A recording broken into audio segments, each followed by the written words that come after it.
Mummy, என்னம்மா என்ன பண்றீங்க? கேழ்வரகு கஞ்சி செய்யறமா? கேழ்வரகு கஞ்சா? ஆமா. பாயாசம் மாதிரி இருக்கு. இல்லம்மா, இது எப்படின்னா கேழ்வரகை நைட்டு ஊற வச்சிடணும். ஊற வச்சுட்டு காலையில எடுத்து நல்லா சுத்தமா கழுவி மிக்சியில போட்டு அரைச்சி அதை வடிகட்டி இந்த மாதிரி பால் எடுத்து வச்சுக்கணும்.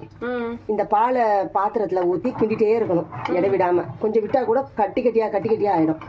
அதுக்கப்புறம் இந்த நல்லா வெந்த பிறகு இதுல ஆவின் பால் ஊத்தி சர்க்கரையும் போட்டு சாப்பிடலாம், இல்ல அப்படியே கூட குடிக்கலாம். ரொம்பவே நல்லா இருக்கும். ஓகே பாருமா, கிட்டத்தட்ட ஒரு 10 நிமிஷமா கிண்டிட்டே இருக்கிறேன். இப்போ பாரு எவ்வளவு கட்டி ஆயிடுச்சு பாரு, தெரியுதா? இப்போ இந்த பதத்துக்கு வந்த பிறகு நம்ம என்ன பண்ணணும், பால் ஆவின் பால் எந்த பால் வேணாலும் எடுத்துக்கலாம். பாலை வந்து கட் பண்ணி இதில் ஊற்றிடணும். ஊற்றிட்டேன். இப்போ பால் ஊற்றிட்டேன். கிண்டினதும் கலரே மாறிடும். 2 கல் உப்பு சேர்த்துக்கலாம். இப்போ கேழ்வரகு கஞ்சி ரெடி ஆயிடுச்சு.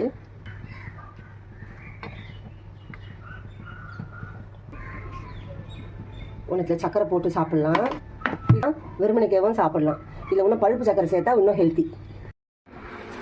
இந்தம்மா.